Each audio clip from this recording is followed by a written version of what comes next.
When we don't have a clear sense of purpose, we tend to feel like something is missing in our lives. We may be constantly searching for something, but can't quite put our finger on what it is. We go through our days thinking, is that it? Is that all there is?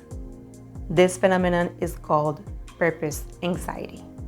Not having a purpose can even lower our self-confidence. That was my experience. So I had purpose anxiety until I was about 32.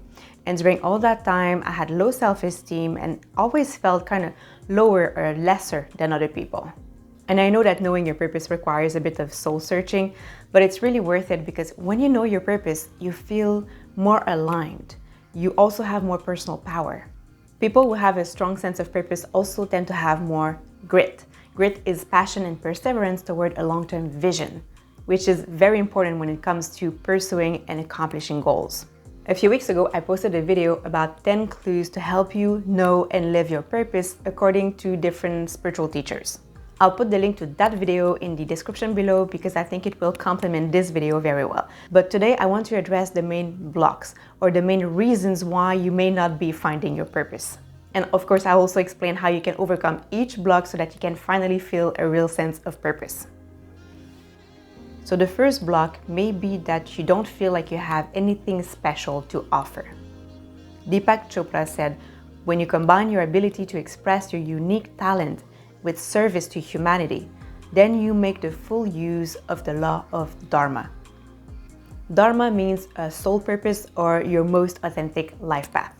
So you may have heard that an aspect of your purpose is to use your unique gifts and talents to create value for others and value in the world. I talked about that in the other video. But what if you have no idea what your gifts are? Well, first, know that it's totally normal not to know. We're often blind to our own gifts or talents because they feel so normal to us. But there are a few ways you can get a sense of what your gifts are. So the first way is through feedback. Perhaps several people have complimented you on something. For example, during my adult life, I have been told several times by different people that I calm them, that my presence calms them. It sounds strange to me because I don't necessarily always feel calm inside, but that's something that many people have told me. So you see, a gift can be very subtle and it doesn't have to be extraordinary. And that's why we tend not to notice our talents because they seem normal and to us they even feel like boring. So one way to uncover your gifts is to pay attention to the feedback you receive. Another very helpful way to get a sense of your natural talents is this. Take Sahara Rose's Dharma quiz. It's online, it's free, and it'll give you what she calls your Dharma archetype. So again, Dharma means soul purpose. And when you read your results, take notes of the keywords that resonate with you. Write those keywords down, write them in your journal or in a notebook. Those keywords will tell you about some of your natural talents and also your natural interests. Just never doubt that you have talents. You do have them. Everyone has them. You just need to become aware of them.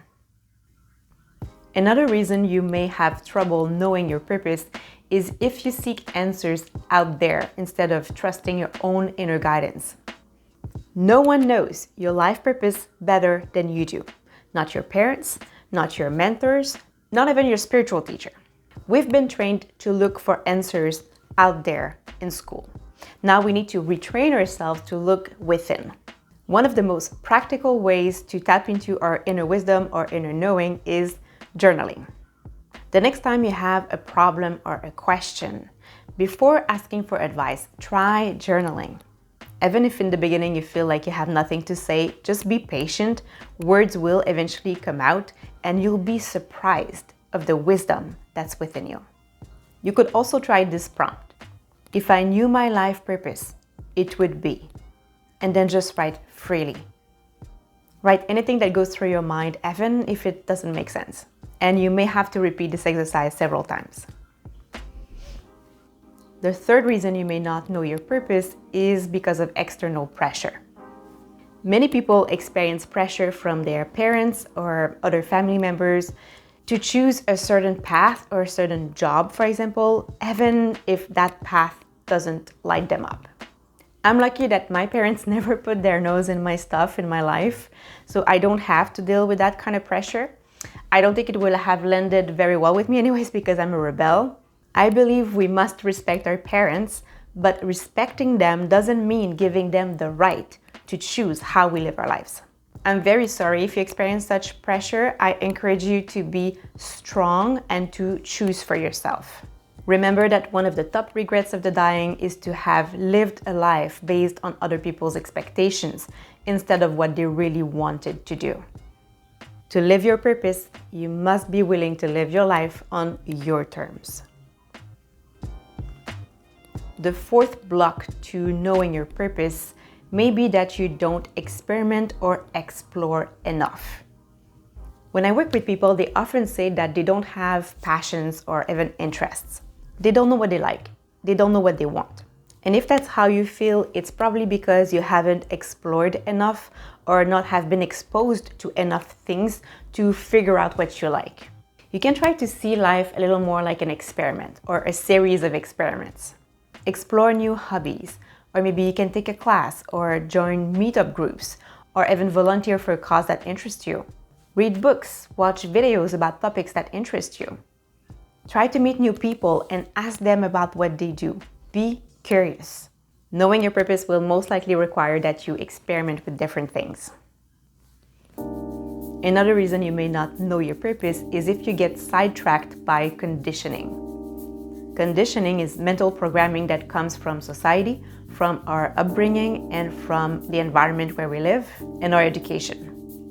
You can easily get a sense of the conditioning by the shoulds that you use in your language. I should be responsible and get a stable job right after college, even if what I really want is traveling the world.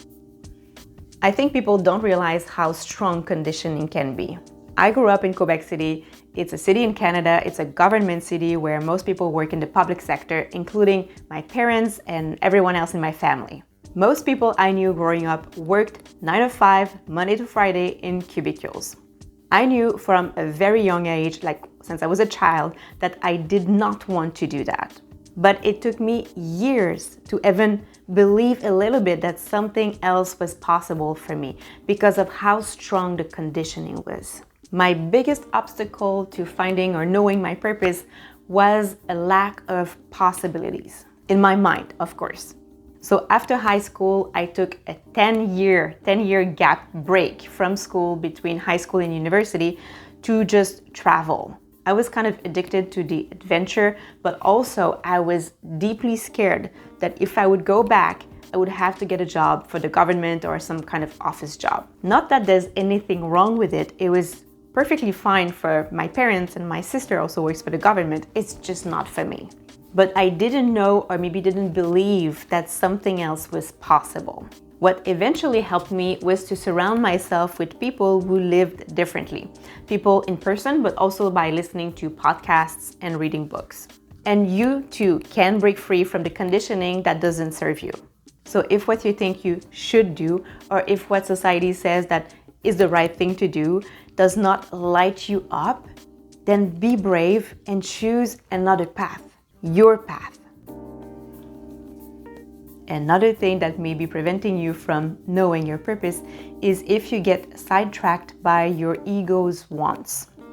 Jack Canfield says that the most common thing that prevents people from living their purpose is chasing money and prestige over what brings them joy. They choose their ego's wants over their heart's desires. The ego is the part of us that wants to be recognized or wants to look good in the eyes of other people. It can create a desire for power or money, which may or may not align with your purpose.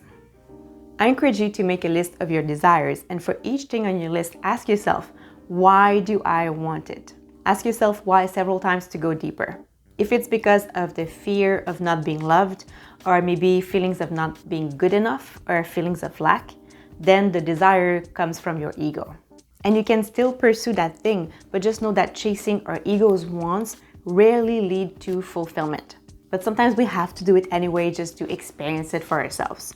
It's like Jim Carrey who said, I've often said that I wished people could realize all their dreams and wealth and fame, and so that they could see that it's not where you're going to find your sense of completion.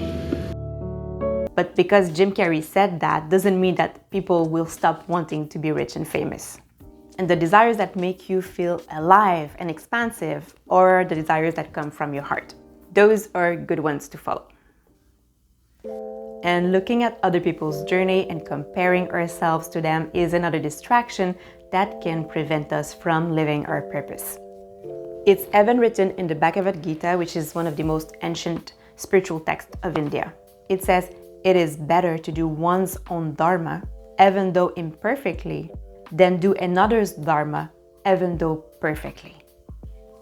Basically, it's better to be walking on your own path imperfectly than trying to copy another person's path perfectly. Everyone has their own unique journey, and what's fulfilling to one person might not be fulfilling to another person. So make sure to focus on your own strength, your values, and your desires. Focus on you. I'll also put my other video, 10 clues for knowing and living your purpose according to different spiritual teachers. So I'll put it on the screen and also in the description below. I'll also put in the description the link to a free guide called The Life Purpose Formula, the easiest way to figure out your purpose and calling. I think that will really help you too. Thank you very much for watching until the end. I really appreciate it. I wish you a beautiful day and I'll see you next week.